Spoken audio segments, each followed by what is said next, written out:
নমস্কার, কেমন আছেন সবাই? রান্নাবাটিতে আপনাদের সবাইকে স্বাগত। তবে আজ আমার রান্নাবাটিতে আমি রান্না করছি না, আমার শাশুড়ি মা রান্না করছে। দেখি কি রান্না করছে। মা, আজকে আপনি কি রান্না করছেন? দই কাতলা করছি। আচ্ছা, কি কি লাগবে দই কাতলা করতে? পেঁয়াজ বাটা, পোস্ত আর কাজু বাটা, আর হচ্ছে আদা, কাঁচা লঙ্কা বাটা, নুন,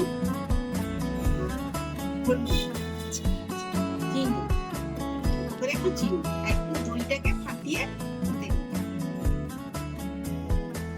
আমি এবার মাছটা ছাড়বো, সরষের তেলে ভাজবো।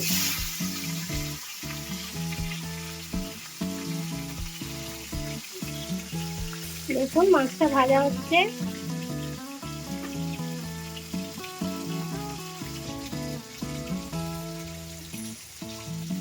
দেখুন মাছটা ভাজা হচ্ছে। মাছটা এক পাশ ভাজা হয়ে গেছে, উল্টে দিয়েছি। দইটা তুমি ভালো করে ফাটিয়ে রাখো।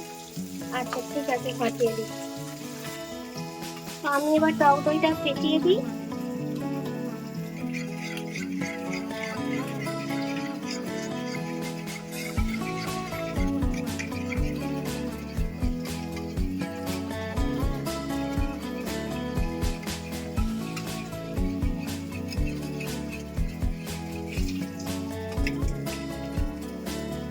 দইটা ফেটানো হয়ে গেছে।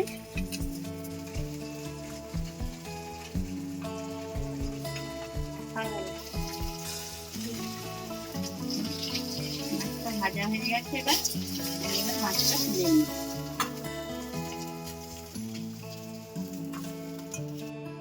তেজপাতা আর গোটা গরম মশলা দিয়ে দিলাম, পেঁয়াজ বাটা দিলাম,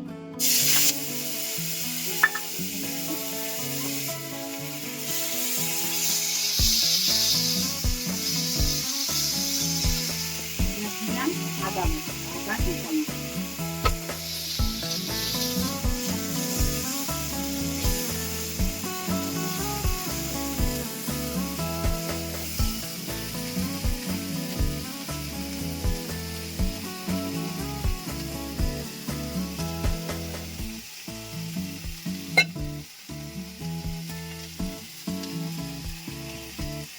অল্প করে একটু নুন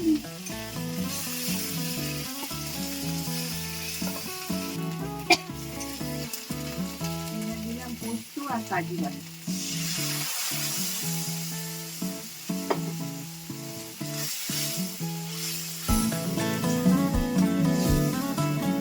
স্বাদ মতন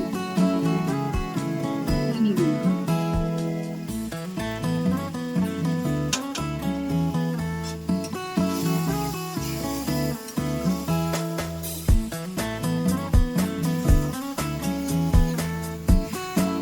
এটা একটু ভাজা হোক, তারপরে টমেটোটা একটু মিশিয়ে দিলাম।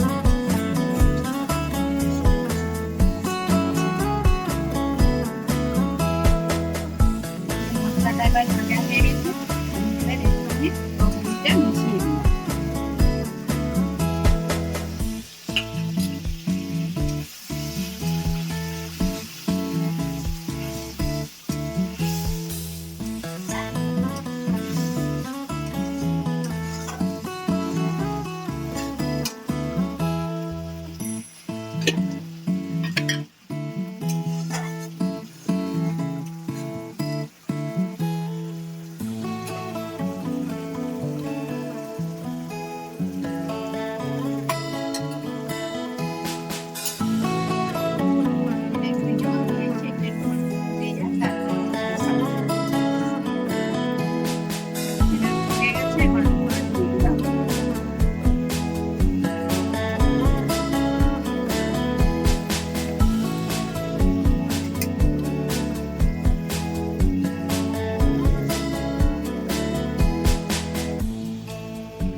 খুব সুন্দর গন্ধ উঠেছে তো। হ্যাঁ, খুব গন্ধ উঠেছে, এটা খেতেও খুব ভালো। আচ্ছা ঠিক আছে, আপনি নামান, তারপর খেয়ে দেবো। এটা একটু গাঢ় গাঢ় করে নামাতে হবে। আচ্ছা এটা আমার হয়ে গেছে, মিটা দিলাম, আর এবারে আমি থালাতে নামিয়ে আচ্ছা ঠিক আছে, নামিয়ে দেবো।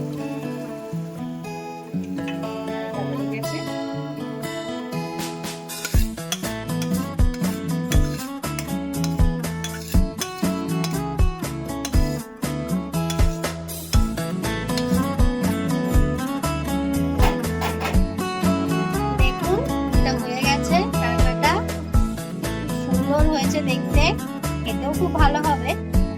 আপনারাও বাড়িতে এভাবে বানিয়ে ফেলুন, গরম গরম ভাতে পরিবেশন করুন, এটা খুব সুন্দর হয়।